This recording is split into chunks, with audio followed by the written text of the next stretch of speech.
Now the second possibility. Second possibility, we are considering angle A plus angle B greater than 180 degree. This is our second possibility. Now for this second possibility, now look at the figure.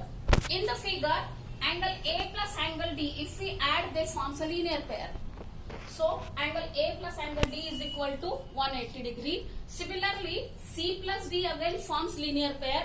So their sum is also supplementary. Now this equation 1 and equation 2 we are adding.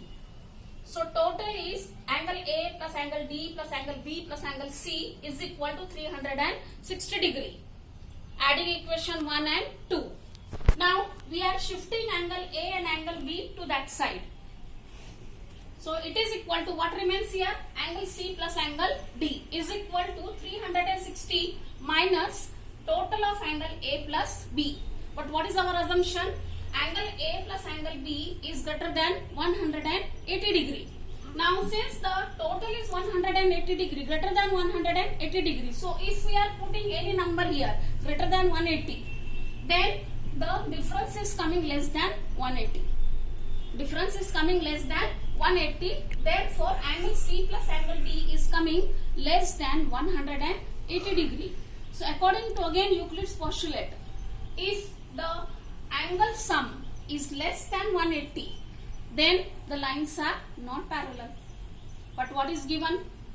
The lines are parallel. So, if this pair is less than 180, then our assumption angle A plus angle B is greater than 180 is false or impossible. So two possibilities are cancelled. That is angle A plus angle B less than 180 is not possible. Similarly, angle A plus angle B greater than 180 degree is also not possible. So what is the third possibility remain? Angle A plus angle B is equal to 180 degree. That is the only possibility that these two angles sum is 180 degree. Therefore, interior angles from another side, they are supplementary. This is proved. Now student, don't write this explanation. Only you are writing given to prove, and proof you are writing from the textbook. Full proof of this theorem you are writing from the textbook, and complete the proof in your notebook from page number 15, and half part is given on page number 16. So proof from the textbook and complete this theorem, interior angle theorem. That. Now corresponding angle theorem. In this theorem, we are going to prove corresponding angles are congruent. So theorem statement, corresponding angle formed by transversal of two parallel lines are of equal measure. From the given statement, first we draw the figure. Now how to draw the figure? Read the statement. How many lines are mentioned in the statement, theorem statement? 2 lines. And what type of the lines are they? They are parallel lines. So two parallel lines, first we draw the two parallel line and name them line L and line M. So line L and line M are our two parallel line, and line N is the transversal. Now because of the transversal, the angles are formed, and the angles we are showing by the same small letters A, B, C. And to prove, what we are going to prove?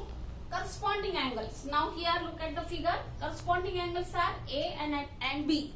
So angle A and angle B, we are going to prove they are congruent or of equal measure. So to prove this, these first two pairs of angles we are considering.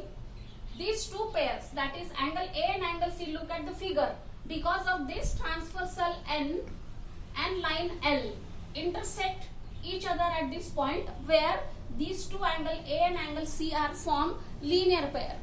So therefore, since the angles are in linear pair, so they are supplementary, so their measure is 180 degree. So angle A plus angle C is equal to 180 degree, and reason we are writing, they are angles in linear pair.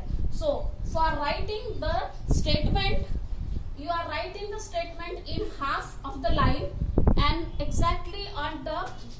second half of the line. In the same line, you are writing the reason. So you start writing the statement from the beginning of your line, so that your statement and reason is coming in one line only. Okay, understood?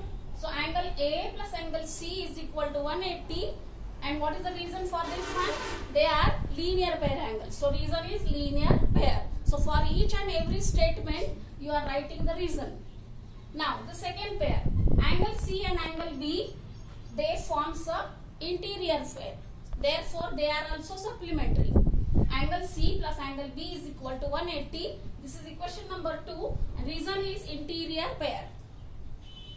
From these two equations, our RHS side is equal. That is 180, 180. So in equation, if one side is equal, second side is also equal. Therefore, angle A plus angle C is equal to angle C plus angle B. Both sides, angle C get cancelled.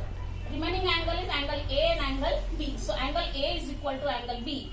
Therefore, corresponding angles are congruent or of equal measure. We prove by this theorem.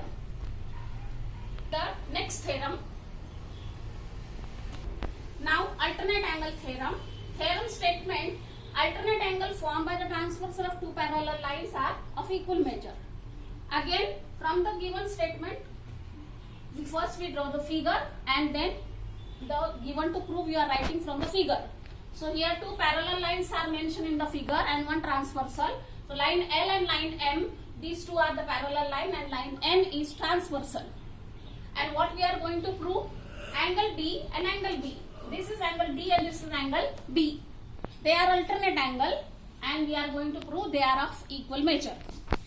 So for the proof again, here, because of this transversal N and this line L, these two intersect each other at this point. So these two linear pair angles are formed. So our first pair is again angle C plus angle D is 180 degree. Reason is linear pair. Similarly, angle C and angle B, they forms an interior pair on one side. So again they are supplementary. So second pair, angle C plus angle B equal to 180 degree. Why? Because they forms an interior pair. Second equation. From this first equation and second equation, our RHS side 180 is equal. So LHS side is also equal. Therefore, angle D plus angle C equal to angle C plus angle B. From both sides, angle C get cancelled. Remaining angles are angle D and angle B. They are equal. Therefore, from this theorem, we prove alternate angles are of equal measure.